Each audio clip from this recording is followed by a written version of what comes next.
Una buona serata telespettatrici e telespettatori, benvenuto all'ospite in studio e a tutti voi ben ritrovati ad una nuova edizione di TV7 Comuni.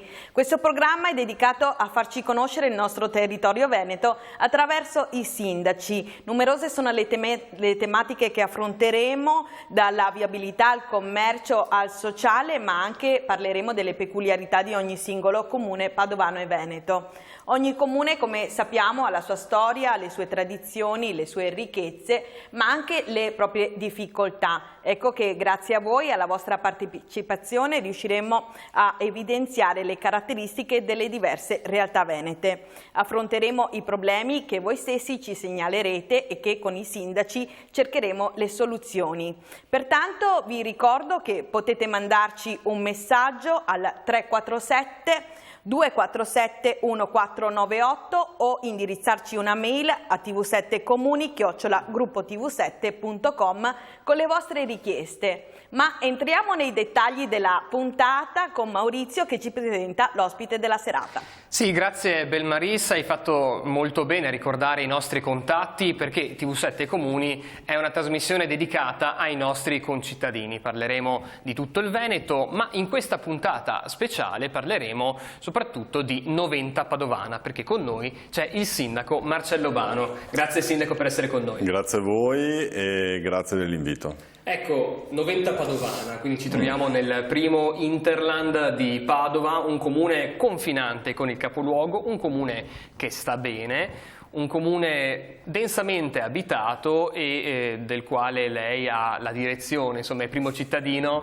per la prima volta ormai da circa un anno, forse un po' di più, un anno e mezzo. Ottobre 2021. Com'è questa esperienza? Ma è fantastica, io ho fatto una scelta di vita, quello di dedicarmi esclusivamente a fare il sindaco, quindi con un bel taglio di stipendio rispetto a quello che facevo prima, però è un'esperienza che non cambierei, ho fatto la scelta migliore, mi sveglio la mattina, sono contento, vado a letto la sera, pensieri eccetera, però sono ancora più contento, ancora più soddisfatto. Quindi. Non è banale perché sento dire che ci sono sempre meno candidati sindaci spontanei rispetto a io sono stato fortunato nel senso che è stata un'elezione che sinceramente è stata molto sofferta, è un'elezione che parte 10 anni fa con molti sacrifici facendo veramente la gavetta come secondo me sarebbe giusto che facessero tutti.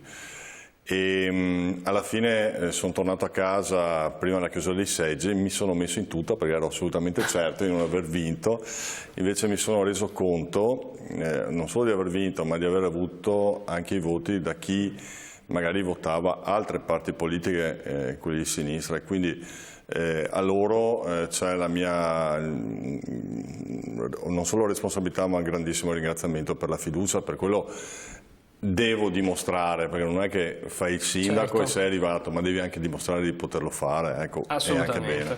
E infatti proprio in questo senso è stato un anno e mezzo piuttosto intenso a Noventa Padovana, tanti progetti sono iniziati, tante le idee sul tavolo. Vorrei cominciare con un contributo che abbiamo preparato circa il progetto Da Vinci, che è un vasto progetto di riqualificazione del centro di Noventa. Vediamo il contributo. Una nuova viabilità, opere di difesa idraulica, uno skate park, nuove piste ciclabili, 170 nuovi posti auto e un supermercato green. Sono i dettagli di quello che è stato rinominato Progetto Da Vinci, un programma di rigenerazione e valorizzazione urbana che interesserà nei prossimi mesi un'area di circa 40.000 metri quadrati nel comune di Noventa Padovana, per 2/3 destinata a ospitare un imponente bosco urbano. L'area riqualificata è compresa tra l'autostrada e le vie Donatello e Da Vinci. Sorgerà un vero e proprio polmone verde di 27.000 metri quadri con 1.100 nuovi alberi, vale a dire che il patrimonio arboreo del comune crescerà del 50%, ma anche una nuova rotatoria per risolvere i problemi di congestione del traffico e poi 2 nuovi percorsi ciclopedonali. Sarà inoltre sostituito il tratto principale della condotta delle Acque Bianche lungo via Valmarana, che oggi è la principale causa di allagamenti nella zona in caso di forti precipitazioni.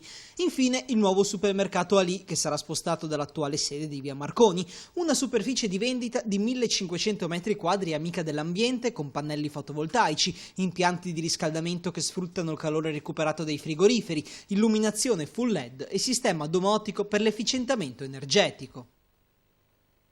Allora, Sindaco, da dove iniziare? Direi che è un progetto veramente molto importante e, da quello che so, anche atteso dalla cittadinanza, soprattutto per quanto riguarda gli spazi comuni e gli spazi verdi, che saranno veramente tanti. Sì, allora partiamo subito facendo una premessa. Noi ormai un supermercato su un comune di 12.000 abitanti è assolutamente necessario. Ne abbiamo uno in questo momento di 600-700 metri che è assolutamente insufficiente, ma ce ne siamo resi conti purtroppo durante il periodo di pandemia, quando dovevamo avere una deroga per uscire dal nostro comune per andare a fare la spesa, perché se vi ricordate non si poteva uscire dal proprio comune, quindi ci siamo resi conto. Poi c'è un tema importante, che sono gli anziani che non vanno al supermercato, molto spesso si rigirano e vanno da altre fuori comune perché non trovano parcheggio. Ci si sposta. Allora, di fronte a questo, noi abbiamo ricevuto una proposta sulla quale abbiamo detto va bene, che era quello su un'area già lottizzata, cioè quindi già residenziale, e quello di fare un cambio di destinazione d'uso, che è stato uno dei primi atti che ho fatto, e l'abbiamo trasformata da residenziale, che dovevano fare una marea di palazzine, e a commerciale per un massimo di 1500 metri, che era praticamente la legge del 2012 della Regione Veneto che ti consentiva di fare questo. Quindi abbiamo naturalizzato il terreno togliendo questi palazzoni e facendo questo supermercato. Ma non ci siamo fermati qua. Le opere che noi abbiamo chiesto per fare questo erano una rotonda dove purtroppo era morto un ragazzo in moto perché non c'era appunto questa rotonda.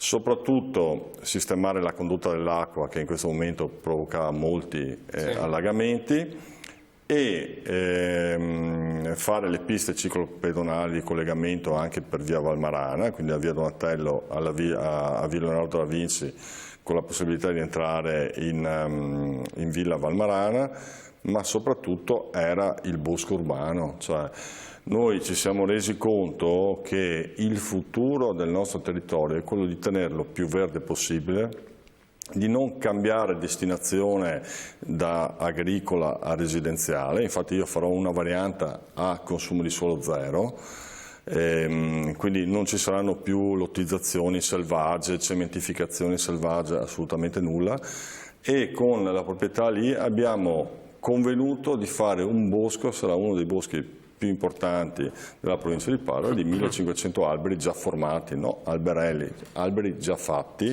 un bosco sempreverde dove possiamo ricreare un sistema ecosostenibile, visto che abbiamo anche delle colonie di scoiattoli rossi, che è una specie praticamente in via di estinzione, perché c'è lo scoiattolo grigio che lo sta sostituendo. Sì. Esatto, noi abbiamo delle colonie molto importanti dove potranno trovare la loro casa. Ma dalle immagini infatti stiamo vedendo anche come dovrebbe un po' presentarsi, esatto, a livello tanto verde comunque. E il tutto dopo ho chiesto un ulteriore sforzo alla proprietà, perché una delle prime cose che tutti mi hanno chiesto durante la campagna elettorale è stato uno spazio per i giovani. Uno spazio per i giovani, cosa intendete per spazio per i giovani? Uno skate park. E là abbiamo chiesto 1000 metri, ha detto va bene, vi facciamo anche 1000 metri di skate park. Quindi ponti d'oro a tutti gli imprenditori che vogliono investire e rendere più bella la nostra Noventa. Quindi insomma dalle richieste dei cittadini e dalle esigenze magari dei privati si arriva a un compromesso, certo, che possa accomodare la situazione. Ma infatti io lo considero, io sto facendo 3 project, questo per me è un project, cioè nel senso che è giusto che il privato faccia il suo investimento e abbia un suo ritorno, certo, economico, e noi abbiamo un servizio. Ma è giusto soprattutto che la comunità di Noventa possa beneficiare di questo project con il bosco urbano, lo skate park, la rotonda, la sistemazione dei sottoservizi, la condotta dell'acqua, la sistemazione di viabilità. Cioè, quindi è un affare che stiamo facendo tutti, sia il privato ma soprattutto la comunità di Noventa, Chiaro. che insomma mi sembra che abbia capito non solo bene ma che continui ogni giorno a dire quando è che partono, quando è che partono. Infatti sarebbe interessante che magari anche qualche ascoltatore o ascoltatrice in questo momento ci faccia sapere che cosa pensa di questo progetto, perché so essere stato molto sentito soprattutto per quanto riguarda È stato molto sentito naturalmente. I giovani, il verde, sono delle tematiche. Dopodiché c'è sempre chi giustamente magari non è d'accordo, però ci sta, insomma. Chiaro. Allora, parlando di cittadini, sono arrivate in redazione alcune domande attraverso i nostri canali da sottoporle che riguardano proprio la vita a Noventa padovana. Giusto, Belmaris? Sì, infatti Alice chiede: alcune zone di Noventa non sono ancora dotate di fognature. Sì. Come state procedendo?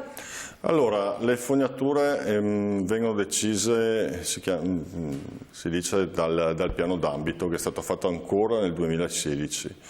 I lavori dovevano partire nel 2019, quindi ben prima che io fossi eletto, e doveva farli una multi-utility con il 100% di capitale pubblico che è ETRA. Sono due le zone interessate a questo piano d'ambito, uno in via Vespucci e una in via Maestri Calzaturieri. Sta partendo la fognatura in via Maestri Calzaturieri. Su quella di via Vespucci invece ho chiesto al presidente Flavio Frasson e collaboratore di avere un incontro, perché noi lasciamo là come enti pubblici gli extra utili a ETRA per fare investimenti. Qualora non fossero in grado di fare questo tipo di investimenti, siamo pronti a sostituirci, se ci danno i soldi, a fare la progettazione, a fare i lavori, insomma siamo anche capaci di farli. Diciamo che metà partono e siamo già nel 2024, partono i lavori. Quella di via Vespucci, che ritengo che sia più interessata la nostra concittadina, quella ad oggi ETRA non ci ha ancora dato una data, tanto per essere chiari. Ecco, invece abbiamo Filippo che ci chiede se ci sono notizie sulle condizioni di salute di Alex Zanardi. Un abbraccio al nostro campione. Sì, un abbraccio alla famiglia. Noi ci siamo dati questo metodo qua per quanto riguarda Zanardi.